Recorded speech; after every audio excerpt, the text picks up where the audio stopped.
pragmatic. You sort of have to be if you're dyslexic, otherwise you end up in a lot of trouble. Power to Live More with Jo Dodds. Welcome to the Power to Live More podcast, all about productivity, organisation, well-being, energy and resilience.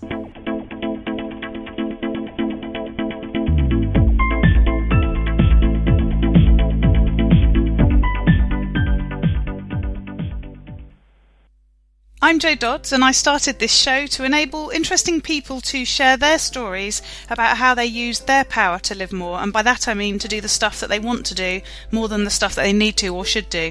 It's about creating a life for yourself where you have the energy, health and space to be happy and fulfilled, spending your time as you'd like, whether that be at work, home or somewhere else entirely. That's your choice. Hello, my name is Ellie Dodds and I'm co-presenter, and today Jo's interviewing Carole Railton FRSA. Carole and Jo met via LinkedIn and then we invited her onto the podcast. Carole is a global groundbreaking behaviourist, specialises in business body language, who has worked in 47 countries. Rated 8th in the world of business body language by globalgurus.org, Carole blends together her influencing skills with her background in global sales, training, management, branding and directorship to teach others the secrets of being outstanding in business communications. Her entertaining and warm manner encourages development and learning, especially with directors and sales personnel. Along the way, she has authored 2 books, including The Future of Body Language, given talks worldwide to clients including KPMG Singapore, IOD, CPA, IBM, Google London, Coca-Cola Serbia, Travis Perkins and a Half Moon Hotel Jamaica. She cultivates her talks to suit the audience and most recently has spoken at the Security Industry Management Association on the difference between the sexes in the boardroom and the 4 personalities that buy. Back to the studio. Today I'm interviewing Carole Railton of Life After Branding. Welcome, Carole. Thanks for joining me. A pleasure. Really cool to be, not cool on this lovely warm day to be talking to you. Indeed. We've just been doing the British thing and talking weather, haven't we? But we won't bore the listeners with that. Because it's good, not because it's bad. It's really good today. Exactly. So start by telling us a bit about you, what you do and where you do it. I'm a behaviourist who specialises in business body language. I'm actually rated 8th in the world by globalgurus.org. And I do it all over the world. I've actually worked now in 47 countries. I've travelled to 100 because I'm interested in different cultures and how they behave. Does that answer the question, or shall I add more? That sounds very broad ranging. And so from a sort of day-to-day basis, how do you work with people? Okay, this year has been very interesting. I've done more talks than I've done coaching. So I work through talks, obviously, and one-to-one coaching, group training, generally not more than 12 people. And I can do all of those things actually online now because everything is accessible. So it's really good. And I also do work for people like stockbrokers and investors, analysing the behaviours of CEOs. Someone like, well, I have done this actually, Legal & General, when they do their AGMs once or twice a year, forecasting their future figures, giving their previous year's figures. What the stockbrokers and investors are looking for is a stress level when they mention something going forward. In fact, it started with them asking me to tell them when they were lying, but my friendly lawyer said, you can't say that. You have to say that it's a stress level. So that's really interesting, and that's a new add-on to what I've been doing, which is fantastic because I can take my time, I look at videos and recall it. So that's another thing I do besides teaching people how to change their behaviour for a better performance on stage, in a negotiation, in sales, and more particularly in the boardroom. And do you work from home when you're not with clients? Yes, I do. I prefer to be away from home in a coffee bar or something like that. Yeah. I have, I'm a member of 2 clubs, so I use their offices if and when I'm meeting people. But yes, I predominantly, I guess, when I'm doing admin and follow up, I'm at home. Yes. Yes. Yeah. So I'm just reflecting on the fact that we're doing an audio interview with no images, so body language is not really coming into this one. No, it's a really good juncture for me to explain why it's good to know your body language, because when we don't use body language or can't see body language, what happens? We get quite frustrated. I'm sure that you and most of your listeners will have got into some sort of telephone rage during the last 10, 15 years. And one of the reasons for that is you can't see the body language. You know, when we first started communicating one-to-one, we could see the person and we could hear them. So all the senses were more or less involved. And then we got into texting and things like that. And they weren't involved, and nor with a telephone. You know, Alexander Graham Bell's got quite a lot to answer for, really, because that's what's caused the problems with telephone sales, telephone customer service, because we can't see each other. And no matter how many scripts you write and rewrite in these companies, you weren't able to predict how the person was going to react because you couldn't see their body language. Now, in a lot of those scenarios, we've got video, so we come back to a more realistic performance when we're talking to each other. And yes, this is very interesting for me to be doing radio without the body language, although, of course, it's still going on, because if I wanted to terminate this conversation, I could stand up and be very much above my computer, and that would somehow influence you, and we would terminate this call. Don't do it just yet, because we've got another few questions. Well, it's interesting, isn't it? Because people talk about things like, you know, smiling when you're on the phone, and people can tell. And we do have sort of signs when we're speaking, as you say. You know, one of them is physical things that make a difference. And you know, I know if we're trying to sort of get off the call, we'll sort of interrupt and you know, push people along quickly sometimes as well, won't we, verbally? But I guess there's lots of things we do with our bodies that does the same thing without us realizing a lot of the time. Is that the case? That is the case. I mean, the most graphic thing I can describe on a radio is if you think about someone who's homeless and down and out, they lean forward, they look defeated, their lungs are compressed, you know, they're not standing erect. And if we look at a bouncer at a club, that's the complete opposite. They've got their shoulders pushed back and their chest pushed forward. And it's somewhere in between those two that we want to be when we're talking to people in a influencing style, I guess we're talking about. So if you are on the telephone and without the benefit of video, that's the best position to be in, with a straight back, your head balanced nicely on top of your spine. And it sounds better and it's more open. So you have longer breaths and things like that. So how do you actually work with people? Are you observing them and giving feedback, or teaching people what would be better? How does that all play out? Well, and I know there'll be lots of different scenarios, but give us a flavour. Okay, it's always easy to talk about your latest clients, isn't it? So I've done work for the securities industries. In fact, I talked last month at the Security Industry Management Association as a result of that work. And what they were interested in was how you can get the most information from anyone that you're interviewing. So we were looking at advanced versions of open behaviour. I think most people know what open behaviour it is. It's having your hands at either side of your body or resting on your lap if you're sitting down, and they're open and the palms are facing up or towards the person you're speaking with. And it's preferable not to have crossed legs, so your uncrossed arms and uncrossed legs.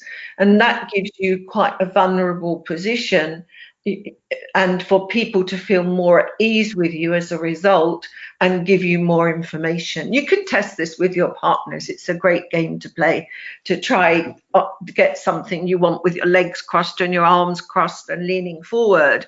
And then another time ask for the same thing with your legs apart, your arms apart, and sitting or standing straight with both feet on the ground. So those are sort of basic things. And I add on to those for people wanting to know how to change their behaviour to get more information from others, and also ask them to analyse themselves and analyse other people and show them ways of doing that. Particularly in the boardroom, the thing that I'm quite famous for is the difference between men and women in the boardroom. I don't believe, well, in the glass ceiling, because I batted through it if it did exist years ago. So I look at the difference between men and women, and there are reasons why women aren't seen as equal because of their body language.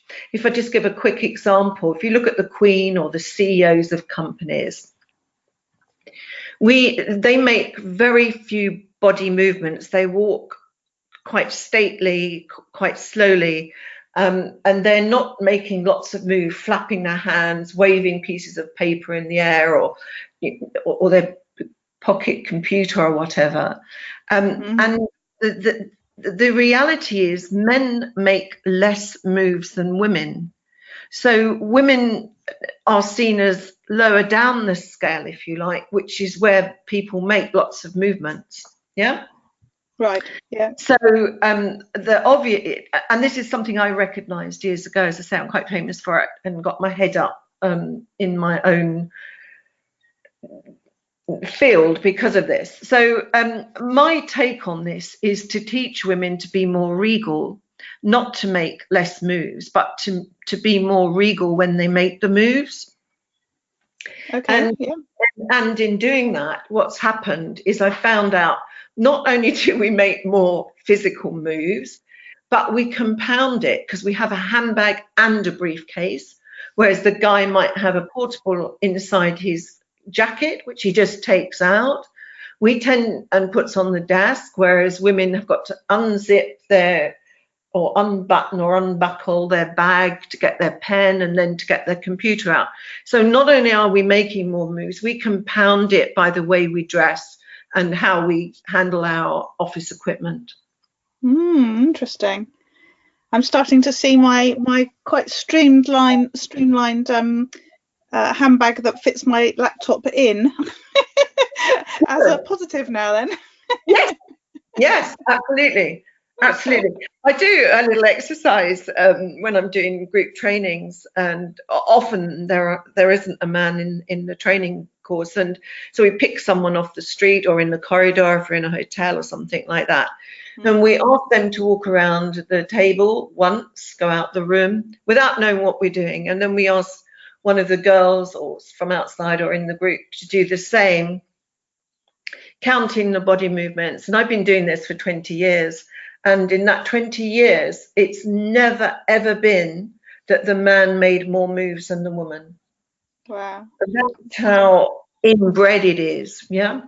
Yes. Yeah.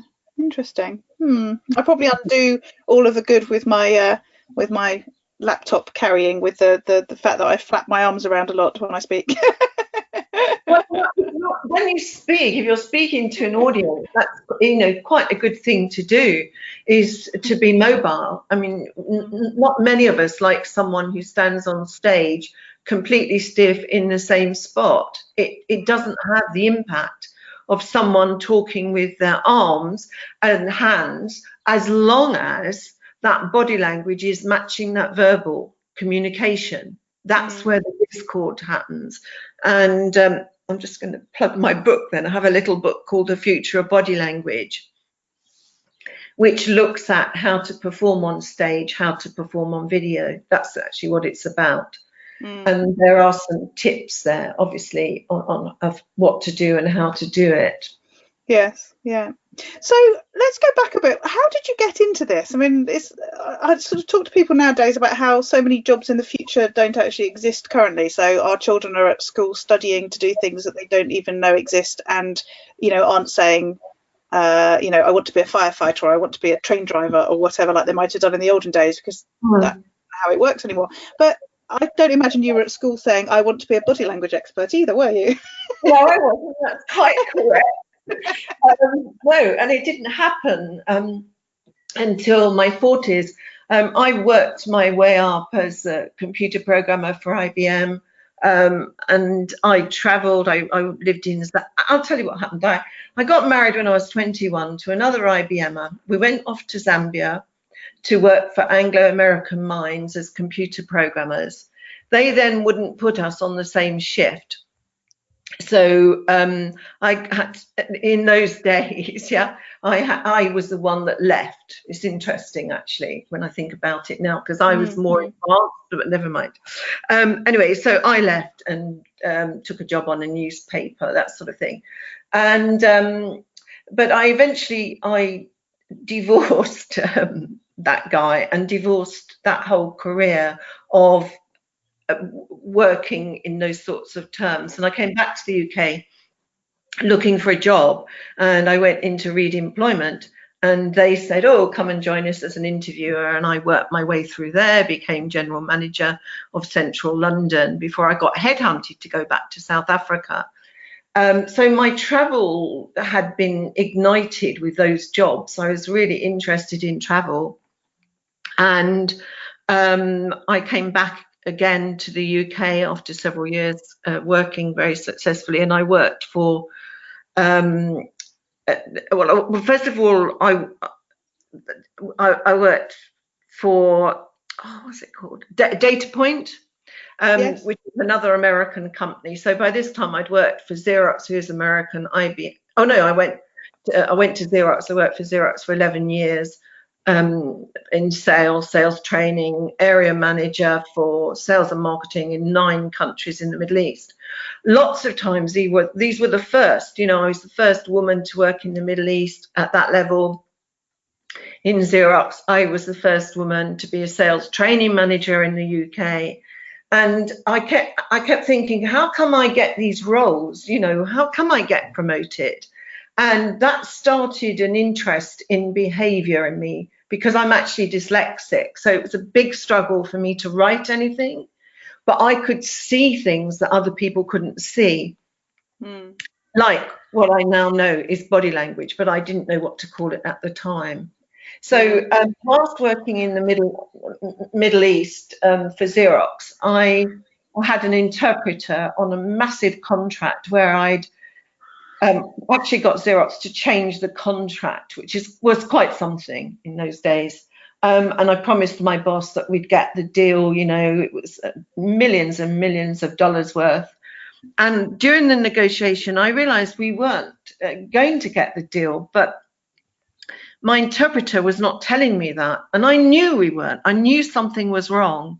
And I had to phone my boss. I'll tell you exactly what he said, and tell him that we hadn't got the deal. And I said, and can you please send me on a body language course? And he said, have you lost that plot? Get on a plane and come over here. He was in America. I didn't get on the plane, and I didn't go over there. I gave it a couple of days and things settled down. But that was the day I vowed to learn everything I could about body language. And that's what I did when I was traveling. I was reading, watching videos and everything. And I realized that none of these people who called themselves experts on body language took any account of the breath. And breath is a life source. Without it, you're dead. And our breath changes at different times in our lives when different things are happening. Yeah. But I started writing and challenging all these bigwigs and professors about body language.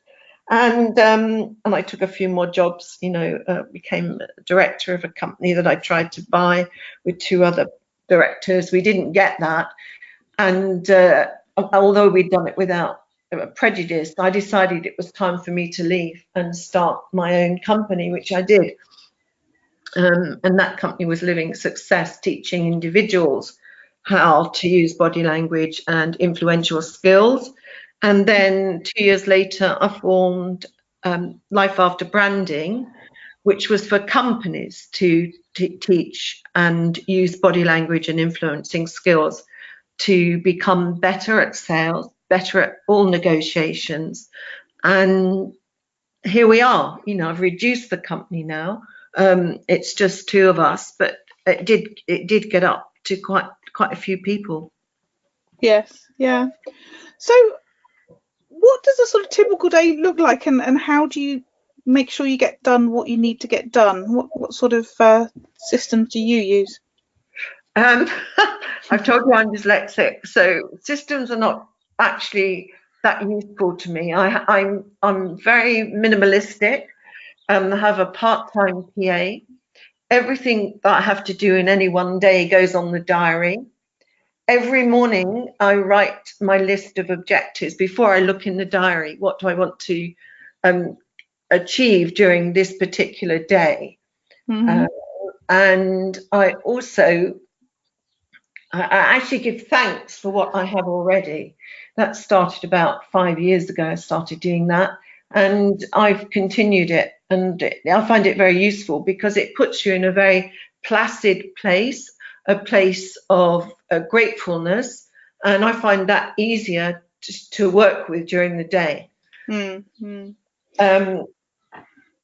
Is that enough? Yeah. Do you want more? I was just going to say, I think that the sort of the thankful gratefulness piece is really key. It's something that I've been doing for quite a long period of time as well, and do so with a group of Facebook friends, and it does really, I think, really help to keep you sort of positive regardless of what's happening, because there's always a reframe, isn't there, of something. In fact, I interviewed somebody recently who was talking for a different podcast, who was talking about how, when you've got a problem, the idea is to look at the positive outcome. If that problem wasn't there, what would you have instead in a positive manner, and then work towards that rather than sort of dwell on the actual problem. And I think that's part of the reason for doing the gratitude work, isn't it, is to start with a gratefulness for the good stuff and get into that frame of mind, rather than start with a view of, oh, what a terrible day I've got coming. Absolutely. No, that's absolutely right. I mean, I think it was 10 years ago, I trained in NLP, neuralistic programming, and became a master. And it's one of the things they look at. And how do you start your day? How do you make yourself feel better? How can you change what you perceive as not okay into something that's okay? And you just explained is to look at an outcome from it. That's a really good way of doing things. And I wish they would teach this in schools as well as body language. I mean, we teach English, we teach all that sort of stuff, but we don't teach body language in schools. And if we did, we'd be able to have better communications, less violence, etc., etc. Yeah, because it enhances what we feel and say. And if we use it properly, then it can calm down situations as well. If you have, if you've got a very explosive situation where people are screaming at each other, and it's your role to change that behaviour. If you can, first of all, get into their space and be using their breath patterns, which will be very, very fast, yeah, and their body language, then you can stand on both feet. There is a little more to it than I'm going to tell you, but in the basics I'm going to describe. You would open up your body language and start slowing your breath so that eventually they copied you. rather than you copying them. And you can take hold of these situations. I've spoken to an ex-CIA agent, and we were talking about the breath and how powerful it was and things like that. He's subsequently written a book which includes bits of that. It's just quite interesting, So, I don't think anyone's ever said that on my show before. Just talking to an ex-CIA agent, as you do. That's be original. Well, of course, they also teach body language and influencing skills, from a slightly different perspective. They're probably talking to, heads of country, heads of government, that sort of thing about negotiations, whereas I'm talking to CEOs and sales managers and salespeople generally. Yes, yeah. So what about tools and apps to get things done? You've talked about the sort of preparation for the day, that getting yourself ready piece. What about and you said obviously with the dyslexia, process is not your thing. What do you recommend to other people that works really well for you across anything that you're doing? Okay, I use Apple systems, which of course were founded on Xerox system. So I'd already been able to adapt straight away to an Apple, and I continue that. And I find that Apple's got most things. I can create my slides on a package on Apple, and I can store photographs and everything I need, really, all my past history. I have a system on there for invoicing, and everything I do really on the Apple.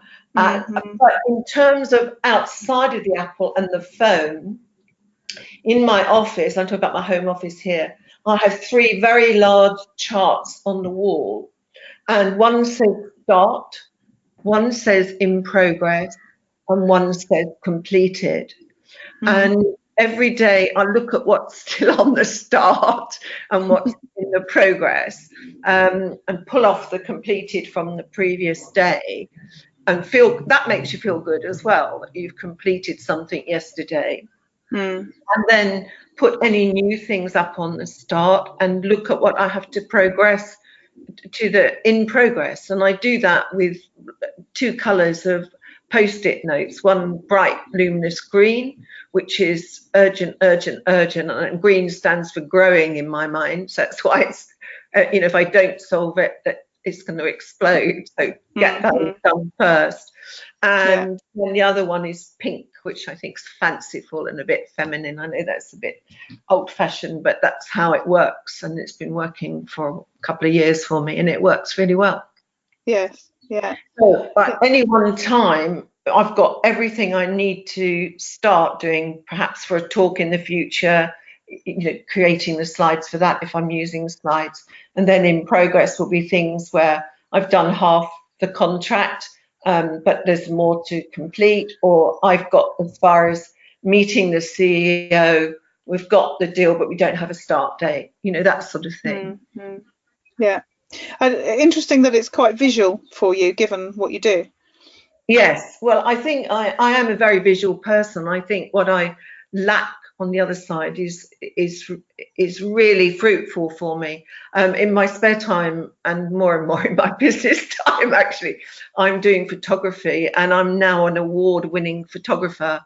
I never was trained in that. Apparently, I've got a really good eye. And I've won a worldwide competition in photography. Wow. so yeah, that's fairly new. That's all happened in the last 3 years. And I mean, now I'm learning about the more technical sides and things like that. But I do seem to have fallen into it, and I've done a couple of assignments. I did the Islington Film Festival, for instance, quite recently. I live just by Islington, so. Yeah. Wow, you're truly award-winning in many different ways. Yeah. So what about those days where things go horribly wrong? What do you do to make them better, or to cope with them? How do you deal with those days?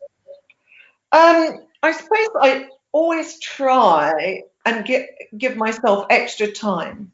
to get somewhere. If I did a talk out in Suffolk, and I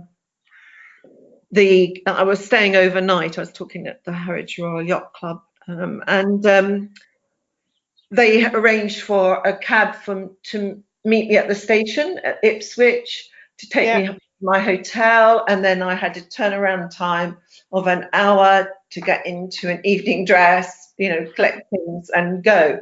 Well, I got to the station, the train was on time, there was no taxi. I hung around because I don't know the traffic really in Ipswich, and nothing happened. So I phoned the taxi company, which the company that had booked me gave me all these details, and they said, we haven't got a booking. And I went, what? Oh no. So I was now half an hour, so I knew I'd only got half an hour as a turnaround time.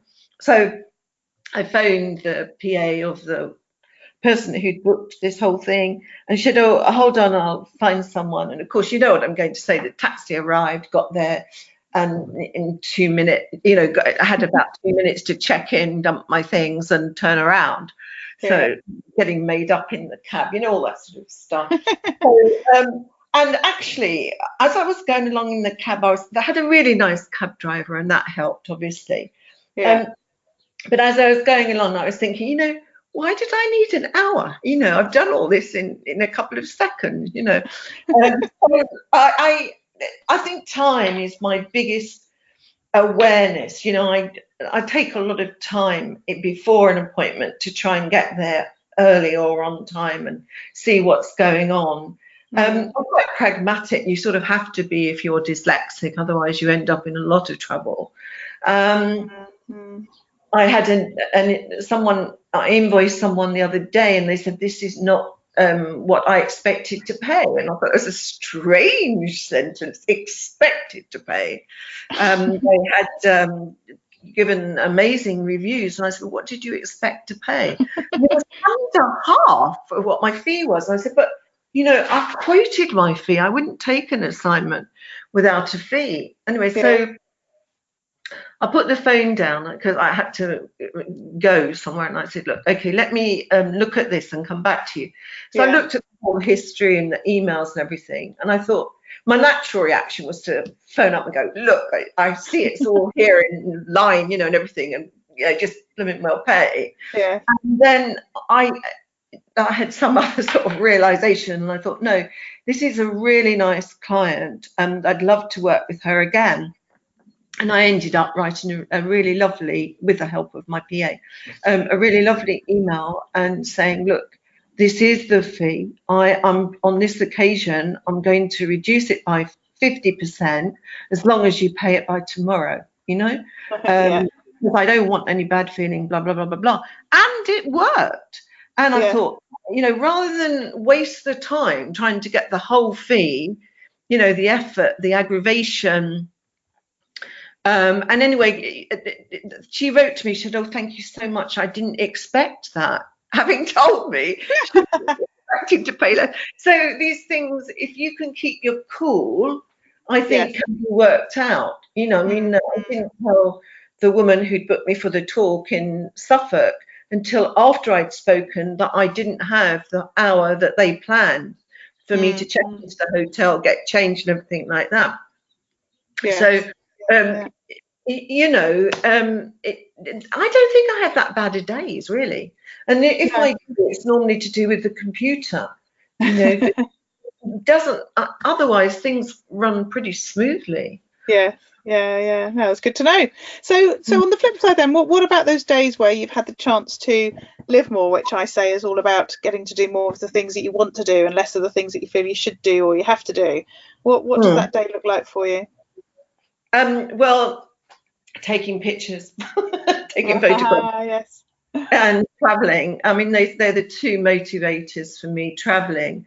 I mean, I've done work, I think I said, in 47 countries, and I've traveled to 100. So I really am playing that out. And and the other motivation for me is learning. If I learn something new in a day, I'm a very happy lady.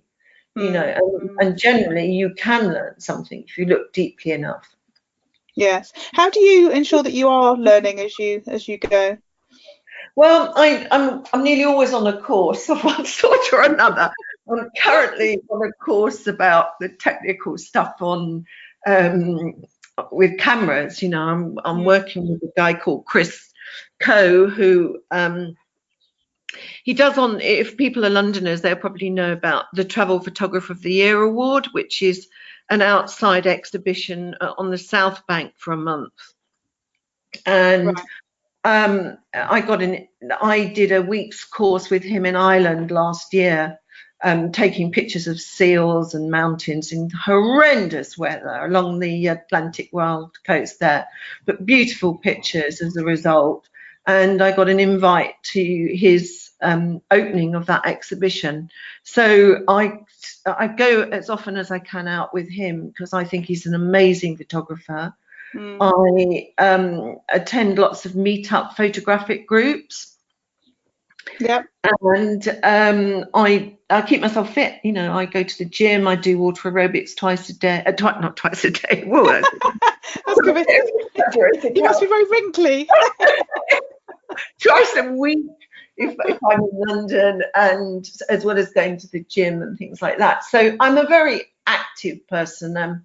Some people would say intense, but I prefer the word active. Yeah.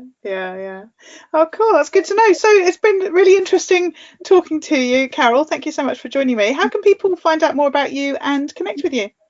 Okay, I'll give my phone number out, which is a UK number, 07866 531 400. And then I'm on LinkedIn as Carole Railton, Carole with an E. And then I have after my name, because there are a couple of Carole Railtons. I have FRSA, which is a Fellow of the Royal Society of Arts. Mm-hmm. You can find me on LinkedIn, or obviously you can find me on lifeafterbranding.com. Lovely. Thank you. That's brilliant. So thank you so much again for joining me. It's been a delight. Thank you. All this information is available in the show notes, which you can find at powertolivemore.com / in this case 112. And I don't have a tool share with you this week. I've not written a newsletter with that on, which is where it normally comes from, as you know, because I'm just changing my strategy around my newsletter. And so we'll miss out the tool this week, and I will give you more information next week about what I'm doing instead. I hope you have a great week. I'm just sitting in the garden, so you might hear a bit of bird tweeting going on behind. It's a lovely weekend in England. So again, the show notes are at powertolivemore.com / 112. We look forward to speaking to you next week. Use your power to live more.